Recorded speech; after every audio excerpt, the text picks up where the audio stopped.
and welcome to LTV News, where we bring you everything LaSalle, Philadelphia, and world news.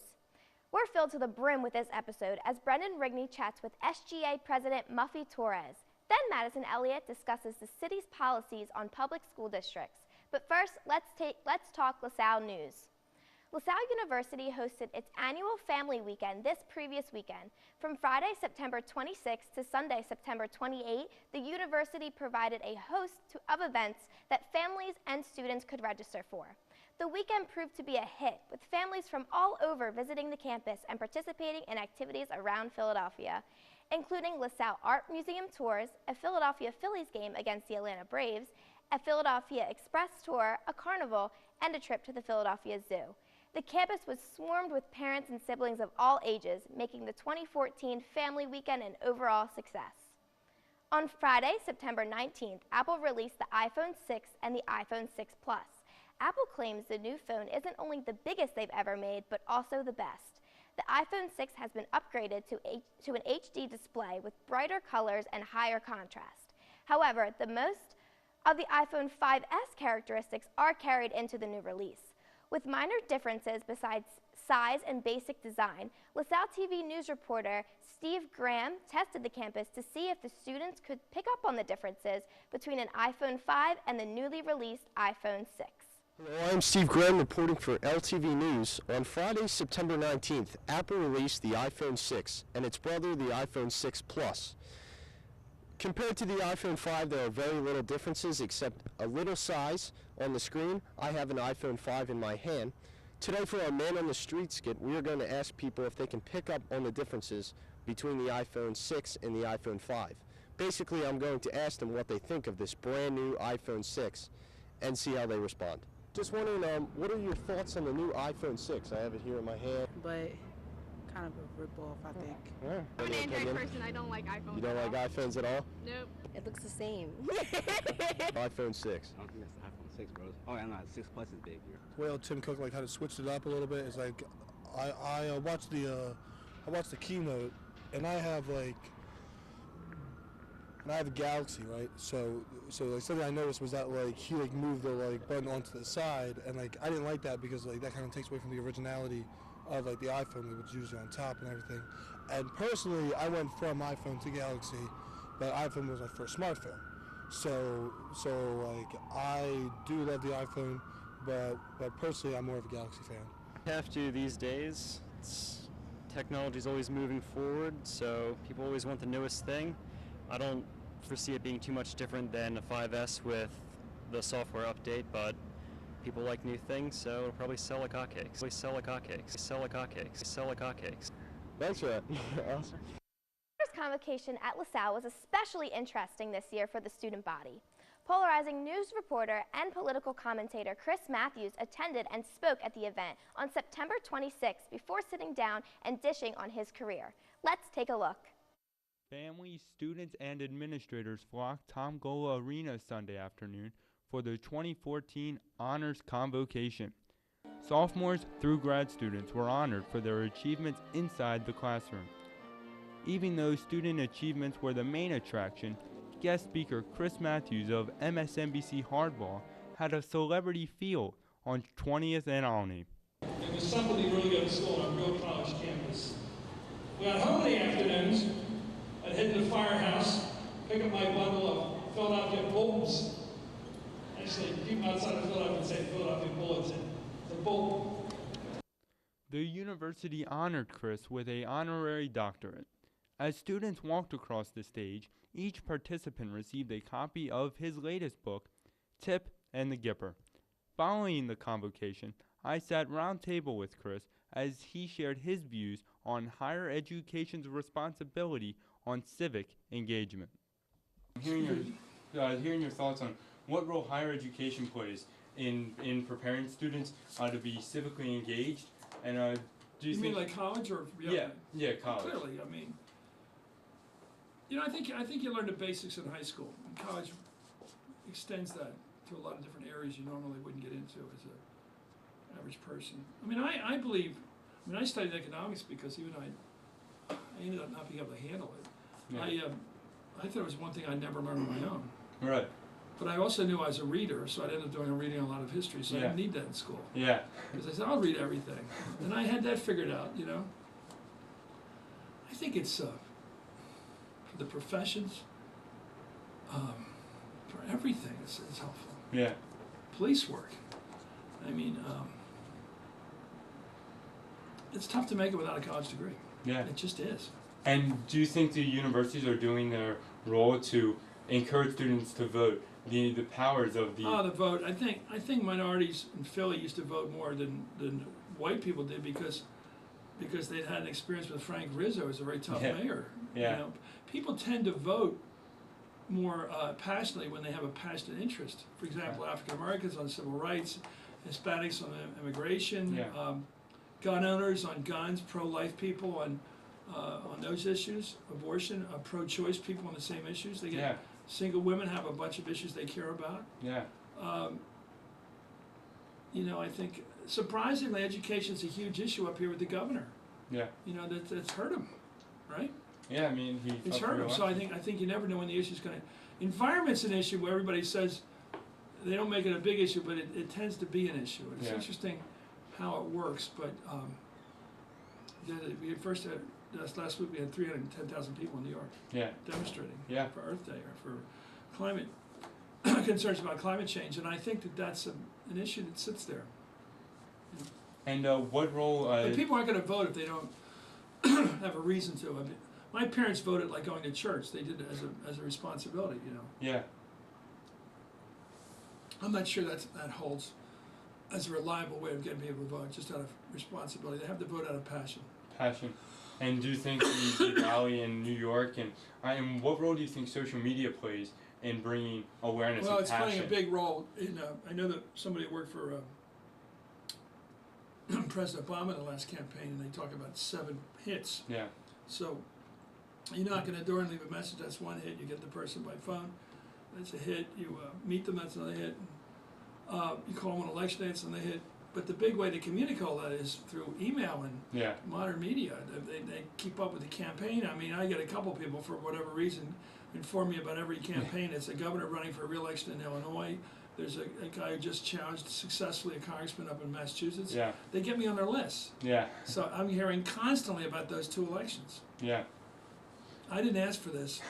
So obviously this is their outreach. This is their outreach. And the one thing I just want to touch on, you touched upon. By the way, it would be great to run for state rep today. Yeah. A smaller constituency of a couple 100,000 people. Okay. And use social media, because you wouldn't need a lot of money. It wouldn't be you'd have to go on television. Yeah. You could do it by just a really good organization. I had 400 high school kids working for me when I ran for Congress. Yeah.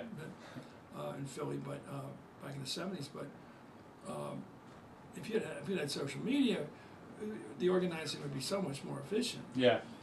Like people like to know what the candidate did that day, what he said, what she said, you know. And it's a way of having real personal contact now between the volunteers and the candidate. You really can feel part of something that you couldn't before. Completely understand. And I don't think it prohibits people from running for office. I think a person of moderate means can run for office with social media, if it's a small enough district. That's a big change. I don't think you can run for. I mean, statewide is always going to. That costs a fortune. Yeah. And this guy, Tom Wolf, just spent $10 million in the primary of his own money. Yeah. I don't know what he's spending in the general. That just blows people away. That just, you know, we used to like to think that a university professor could run for the Senate. Well, people like George McGovern were elected in South Dakota. They were professors, or Gail McGee from Wyoming. They were people of modest means who come from small states, and they could actually get elected to the United States Senate in those days. That's unfortunately dying. Yeah. It's the Koch brothers and all that stuff. Well, thank you so much for your time. The student body government at LaSalle has a long-standing unofficial policy of keeping a low profile in campus affairs. No more, claims new SGA president Ashley Muffy-Torres. Hoping to change the organization's public image, she's implementing some new ideas to publicize the SGA and all it does. Finagling his way back into her life is Brendan Rigney, LTV charmer. He had the chance to chat with Muffy and talk about her new plans and graduation, and got in touch with her personal side. Let's take a look. Hello and welcome to another interview segment on LTV News. I'm Brendan Rigney, and alongside of me, sitting SGA President and dear friend, Muffy Torres. Muffy, how are you doing today? I'm good. How about yourself? So I have a question for you. I didn't ask this last week, Jake Smo, when he was here. How do you like the set? Is it homey and comfortable? I like to get it. It's intimate, you know. Simple. Simple. You like the simple? Yeah, simplicity? simplistic. Cool, Yeah, cool. Okay, well, we're gonna get to the nitty gritty right away. Okay. Hopefully. Since you became SGA president, what have you thought of and planned for the upcoming year? Okay, so I have three initiatives that I want Okay. to get accomplished. One being like bridging the gap between administration and students. I think that's really important. LaSalle is definitely unique with like communicating to students and having the administration genuinely care and they know our names. It's wonderful. But I want to convey the message even more and tie those bridges, like I said. Maybe have some updates on social media and the Collegian, a lot of things, because a lot of the work that SGA does is behind the scenes, and I just want that closely tied. My second would have to be govern. So in the past, SGA has always, like we've done a great job, like every year we've progressed, but we forget the essence of our being is government. And in order to do that, you need to actively seek out those opinions of our constituents, which is the student body, and serve them. So it does not mean programming like a lot of great organizations on campus, like Resident Student Association, which they do a lot of great events, but that's not what we're here for. Like, we serve the students, so we need to find ways to hear more voices and do that. And last but not least, like I said, update the community. So just getting what we do out there, like, you know, promoting our presence on campus. I said this before, we do a lot of behind the scenes work. So SGA members, they actually sit on administrative committees all throughout campus. Name a few: there's like a food committee with Airmark, there's security committee, health advisory board, academics, curriculum, just great stuff that not many students have say on. So we actually have say and they listen to us and it's great. But we need to get those works out there because students are always like, so what does SGA do? And we want to show them what we're doing and possibly get more input so we can do it better. That actually sounds great, hoping to vocalize, you know, SGA, because I understand that on campus, behind the scenes is the best way to describe it, because you guys do put in a lot of work, and I'm going to say about 90% of the student body is unaware of that work, which I would feel unappreciated if I were a member of SGA, so it's perfectly understandable, and I really do hope that works out, because I feel like that would be a nice addition to the campus community and the vibe around here on campus. We're going to get into graduation. Okay. You're going to be graduating in this May, I believe. What are you hoping to do after graduation? I mean, that's a very vague and broad question, I understand. No, it's fine. I did take my LSATs in the summer, and how did you do on your LSATs? I did well. Amazing, yeah, awesome. Better than the median that I'm looking at the law school I want to go to. So I'm thinking immigration law, and UT Austin has this really great program where it combines getting your master's in social work, master's in social work in addition to getting your Juris Doctor, which is your law degree. So I'm looking at that, but before then I want to affirm that passion by doing some service on the U.S.-Mexican border. So that's what I hope to do after. Is that connected to, I understand you went to an immersion trip to El Paso? I did.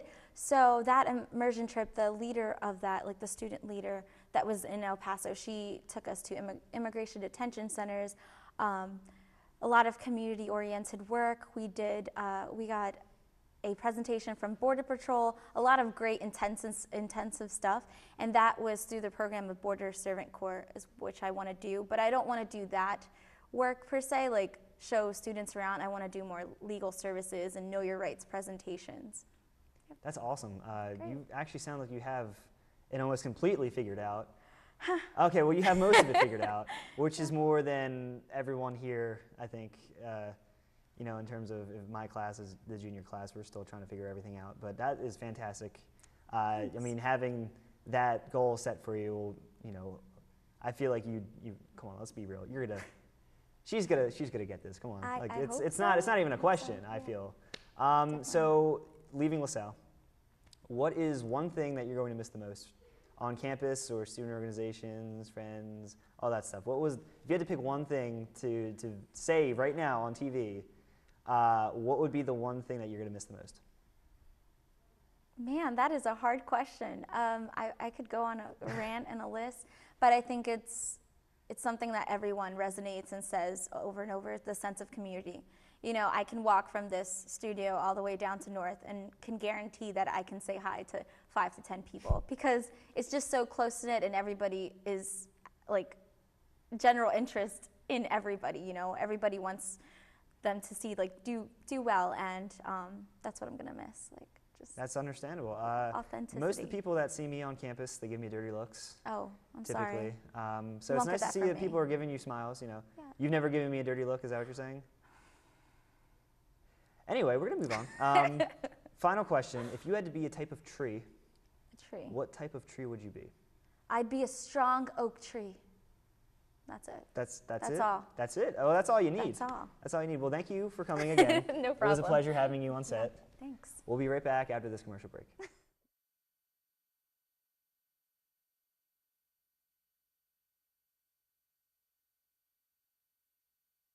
Are you tired of your boring life? Nothing exciting going on anymore? Sick of only doing what you have to do? Tired of the mundane routine? Well, hold up. We have the cure for you. That's right, LaSalle TV. With sports, news, game shows, and more, you'll be sure to find exactly what you've been needing. LaSalle TV. We know you watch.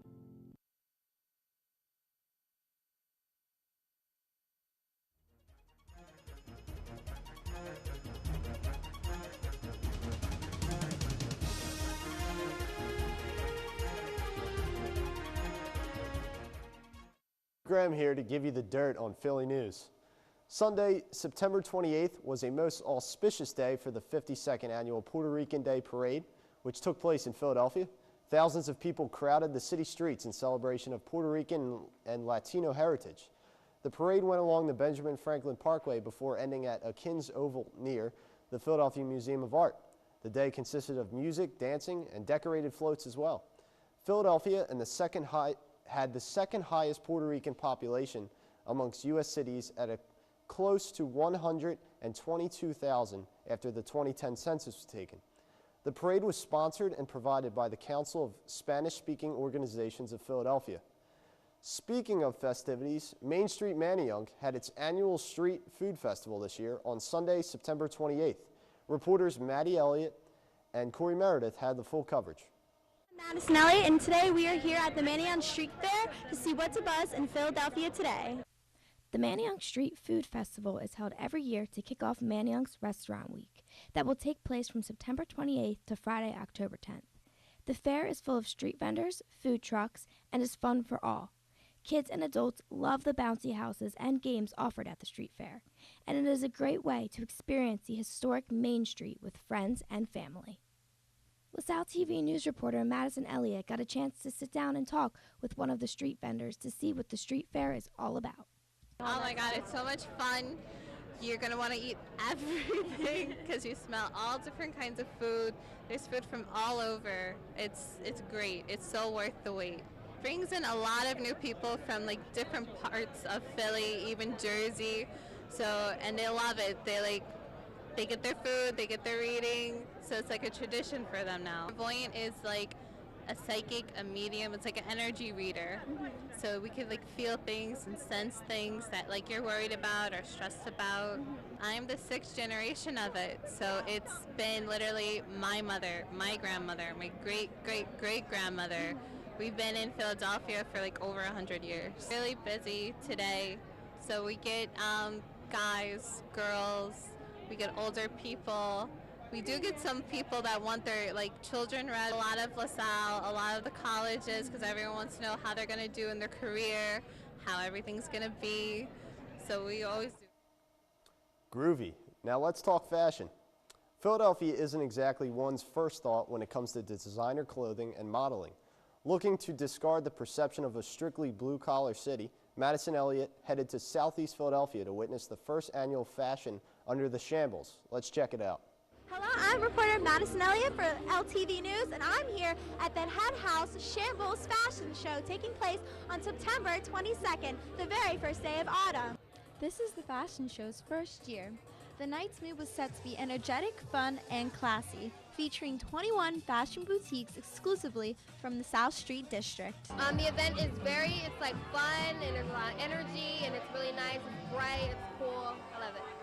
The fabulous runway show was put together by a board of committee members who wanted to celebrate the best of the district. It was a lot of hard work, but it was great. We had a really good committee that met regularly, and we were a good, strong team, and we just would meet regularly and just make sure we had checklists and everybody had their tasks to do. So we worked really good together as a team. It's teamwork. It showcased something for men and women, highlighting all the styles right under the nose of Philadelphians. The runway, it's an eclectic mix. It's from day to night, women's wear, men's wear, European shoes, accessories, and a lot of things are actually handmade in Philly or handmade here in the States. I own Bus Stop Shoe Boutique, which is 7 years old, and it's on historic Fabric Row in Queen Village. And we've paired and collaborated with some of the boutiques in the area. So our shoes will be on the runway with Urban Princess Boutique, which is a women's clothing boutique and accessories.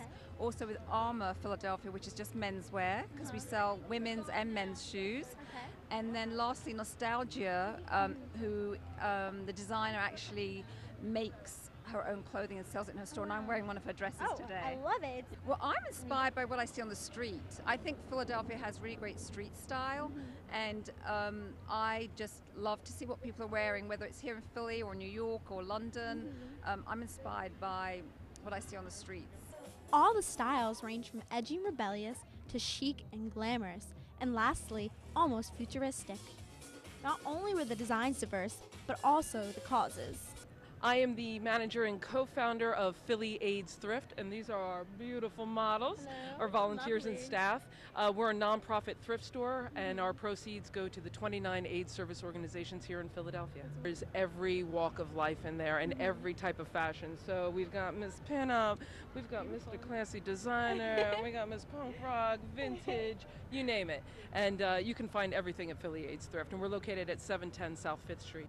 It didn't only feature women's boutiques, but also men's boutiques such as Armour and Totem Brand, created for the fashion-forward modern man. The MC, Corey Hindorf, helped bring these fashions alive as he brought his spunk and expertise to the stage. Oh, I just think it's so special anytime anything fashion-related happens in Philadelphia, because people don't really consider Philly a fashion city, and I'm not quite sure why, because the talent is evidently here. Especially if you were here tonight seeing tonight's runway show, you know without a doubt that the talent is here. So I don't want Philly to make any excuses for itself. And I think it's time for us to step up our game, and it's time for us to show how fierce we really are. I will always stand in support of Philly, always. And anytime there is an event fashion-related, I'm always going to be there. I'm always going to be there, raising the Philly flag, no matter where I am. I definitely stay true to where I come from. And no matter where I go in life, I'm always going to be, Philly. I was so honored to have been asked, honestly. Thank God for, I'm so thankful for this opportunity. I had such a great time, too. So. The fashion show will become an annual event, so keep an eye out for some great fashion. For LTV News, I'm Madison Elliott. Now on to global news. It appears the U.S. and ISIS are trading punches. Overnight, on September 28th, United States airstrikes targeted ISIS-controlled territories in northern and eastern Syria. While Syrian forces bombed extremist-held areas in the west, up north, the U.S. targeted the town of Manbij as the Syrian militants continue to attack the province of Aleppo. The United States have made it clear that they wish to strike oil facilities held by the Islamic State in order to impede a source of revenue for the group. In addition to the continuation of airstrikes for the foreseeable future, the United States will also begin to train moderate Syrian rebels for ground combat, although their deployment could take up to a year. Now it's time for our debate panel. Madison is ready to grill some members on the student body to see what they think of the city's school district. Take it away, Maddie. Thanks, Steve. So the Philly cigarette tax is a very big deal right now, and with me to discuss this are students Megan and Trinique. So thank you for joining me today, guys. Great to have you. Glad to be here. So this issue definitely has a couple sides to it. One being good that it prevented the 1,300 educators from being laid off, and it stopped school from being delayed. The other, though, is that people are saying that some people might go outside city limits to buy cigarettes. And also, it seems more like a short-term fix than really a long-term fix. So, Megan, starting with you, what are your thoughts on the situation? I think that the situation with the school district is terrible. Kids need an education in this country, and to say that these children have no hope is just heartbreaking. However, I don't think that this tax is the way to do it. You're taking advantage of people with an addiction who, yes, they made the choice to start smoking, but they can't stop, and so adding a $2 tax per pack when they're desperate to smoke means that you're feeding off of the disease. So I don't think that's fair. What about you, Trinique? What do you think? I think the tax is a really good thing. I think it'll help schools tremendously, and it'll also encourage people to stop smoking. I read a statistic that 9 out of 10 people who smoke regret that they ever started. So this tax could be the thing that leads them to quit and will also prevent other people from starting in the first place. But if it leads the people to quit, then this tax kind of won't work because people either won't want to buy it, or they'll go outside the city, or they'll stop smoking, and then there won't be people inside the city buying cigarettes, and therefore the tax isn't going to do anything. I mean, what do you think? Do you think people would start quitting or going outside the city? I think probably a mixture of both. The school district's about $90 million in debt, and this at most could bring about $56 million in revenue to the school district of Philadelphia. But we're also neglecting the fact that there are dozens of other districts within the state of Pennsylvania that are also in terrible conditions. We're just looking at Philadelphia because it's the major city in Pennsylvania. What do you think, Trinique? Well, of course, it's not going to fix the problem in the long term. The schools are very much so in debt. But I actually read that this tax would generate about $83 million in the first year. So I think it's definitely a help to the school district. Okay, well, I just wanted to read a quote that Mayor Nutter told the Philly Business Journal. He said, "The revenue generated by tax was essential balancing the budget, but it's not sufficient funding to provide high-quality education that every Philly student deserves." So even though, you know, they're getting the money now, I mean, what's going to happen next year? And it's only covering what they just need, but it's still not going to help, you know, make the district a better district. Right, if we're starting with cigarettes, I mean, are we going to soda next? Are we going to chips? I mean, what are we taxing next? I mean, it just doesn't stop right here. Okay. Trinique? I'm sorry, can you repeat the question? Do you think that it's going to make a difference in the quality of education? Because they're just going to keep coming back, right? It's not going to totally fix the school system, but it's something, and something definitely needs to happen to have it fixed. Okay. Well, thank you very much for joining us. That's all the time we have today for the debate panel. I'm going to send it back over to Corey, who's going to close out the show for us. Until next time, for Steve and the entire LTV News crew, I'm Madison Elliott. I'm Corey Meredith, and never stop exploring. Oh my gosh. Well, that was